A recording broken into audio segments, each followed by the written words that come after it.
हल्ली मोबाईलवर एवढे ऍप्स आहेत, गेम्स आहेत, ते खेळा ना.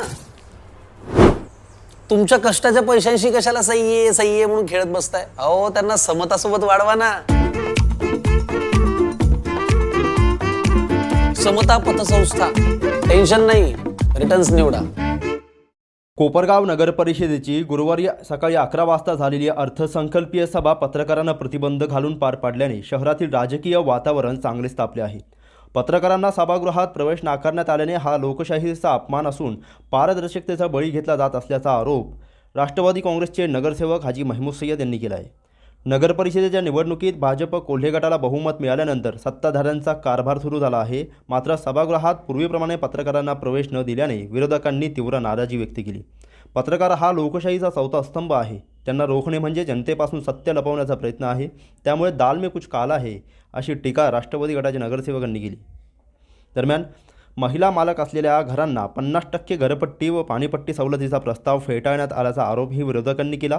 तसेच अपघाती मृत्यूंच्या घटनांमध्ये मदत करणाऱ्या रुग्णवाहिका चालकाला मानधन देण्याची मागणीही नाकारल्याचे सांगण्यात येत आहे. सभेनंतर एका सत्ताधारी नगरसेवकांनी पत्रकारांना बाहेर ठेवण्यात आल्याबाबत समाधान व्यक्त केल्याची चर्चा रंगली असून माध्यम प्रतिनिधींनी याचा निषेध केला आहे. या सर्व घडामोडींमुळे कोपरगावच्या राजकारणात विविध चर्चांना उधाण आले आहे. आज या अर्थसंकल्पाची जी सभा झाली याच्यामध्ये प्रामुख्यानं ज्या बाबींवर तरतुदी झाल्या आणि मुळामध्ये उत्पन्न आणि तरतुदी याचा कुठं मेळ दिसलेला नाही. त्याच्यामुळे आम्ही त्या ठिकाणी आमच्या ज्या काही हरकती होत्या, सूचना होत्या, त्या आम्ही प्रामुख्याने त्या ठिकाणी नोंदवलेल्या आहेत. आणि जे महसुली जमा ज्या आहेत, जे उत्पन्न आहे, त्या बाबी गृहीत धरूनच पुढील उपाययोजना किंवा तरतुदी करणं अपेक्षित होतं. आणि अशा अवास्तव तरतुदी या ठिकाणी करण्यात आलेल्या आहे आणि त्या गोष्टीला आम्ही या ठिकाणी संमती दिलेली नाही. आणि ज्या बाबी उत्पन्नाच्या धरून सुधारित असं अंदाजपत्रक आपण तयार करावं अशी आम्ही प्रामुख्याने त्या ठिकाणी मागणी केलेली आहे. आणि मुळामध्ये या ठिकाणी काही आमचे सदस्य बोलत असताना त्या ठिकाणी त्यांना बोलू न देणं असे प्रकार वारंवार त्या सलग 3ऱ्या 4थ्या सभा ज्या पार पडल्या त्या अशा घडत आहे. आणि महिलाही सदस्यांना पूर्णतः बोलू दिलं जात नाही. अशा या छोट्या छोट्या गोष्टी त्या समोरच्या पक्षाकडून होत आहेत, त्या देखील त्यांनी सुधारणा कराव्यात अशी मी आपल्या मार्फत त्यांना विनंती करतो. आज कोपरगाव नगरपालिकेच्या अर्थसंकल्प या विषयावर मीटिंग झाली. या मीटिंगमध्ये पीठासीन अधिकारी म्हणून नगराध्यक्ष होते. आमचे सर्व नगरसेवक, विरोधी पार्टीचे सर्व नगरसेवक या ठिकाणी होते. गेल्या वेळेस आज ही 3री 4थी मीटिंग आहे. पहिल्या मीटिंगपासून आम्ही बघतोय की पत्रकारांना इथं डावलण्यात येत आहे. अक्षरशः पहिल्या मीटिंगमध्ये त्यांनी पत्रकारांना बाहेर काढलं. ही योग्य नाही, त्याचा मी प्रथम निषेध करतो. यापूर्वी जे काही मिटिंगा झाल्या असतील, कोपरगाव नगरपालिकेच्या जनरल मिटिंग वगैरे झाल्या असेल, तर त्या मिटिंगमध्ये संपूर्ण पत्रकार यायचे. त्यावेळेस तीच जागा होती, त्या जागेमध्ये जागा पुरत होती. फक्त आता 2च नगरसेवक वाढलेले आहे, पत्रकारांना काय एंट्री नाही. तर आज आमचे काही पत्रकार बांधव तिथं आले, त्यांनी आय कार्ड देखील दाखवलं, मात्र त्यांना येऊन नाही दिलं. हे चुकीचं आहे. जर आपण कोपरगावच्या विकासासाठी काम करतो, कोपरगावाचा विकास व्हावे आपल्याला असं वाटतं, तर मग पत्रकारांना एंट्री का बरं नाही? याचा अर्थ तुम्ही काहीतरी लपवत आहे. जनतेसमोर जायला पाहिजे तो विषय. तुम्ही म्हणजे दाल में कुछ काला आहे.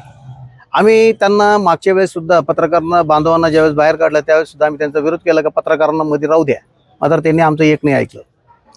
आज या मीटिंगमध्ये त्यांनी जे ठराव आपले या 25, 26, 27 असे ते जे विषय घेतले, त्यात आम्हाला काही अडचणी वाटल्या.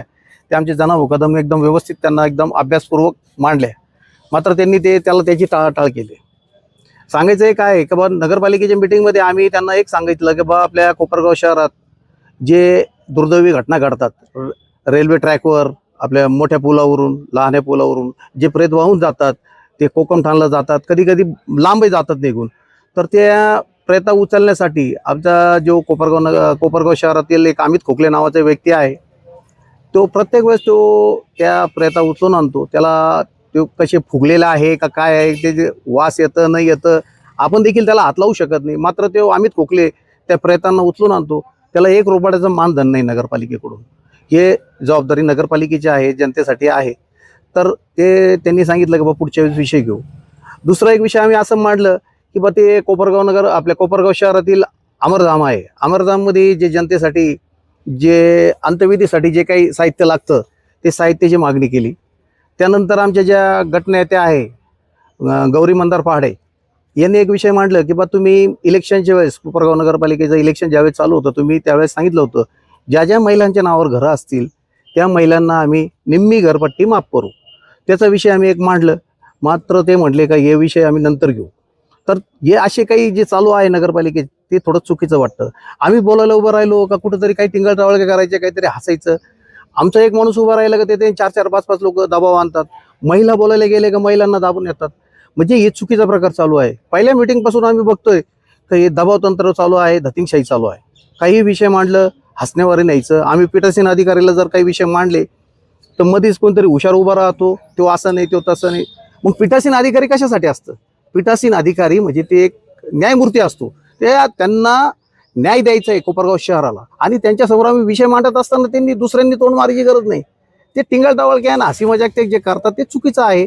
तर मी या माध्यमातून नगराध्यक्षांना मुख्य अधिकाऱ्यांना सांगतो की याचे दुष्परिणाम होण्यापूर्वी तुम्ही कुठेतरी थांबवा.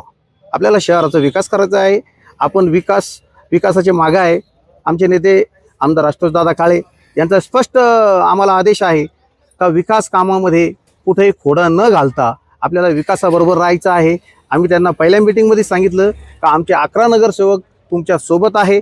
आम्ही त्यांच्या कोणत्याही चांगल्या कामात अडथळा आणणार नाही आणि त्यांनी हे स्वीकारलेलं आहे. मात्र ते प्रत्येक मीटिंगमध्ये त्यांचं तेच चालू आहे. तर माझी आपल्या माध्यमातून पुन्हा विनंती आहे का तुम्ही कुठंतरी थांबवा.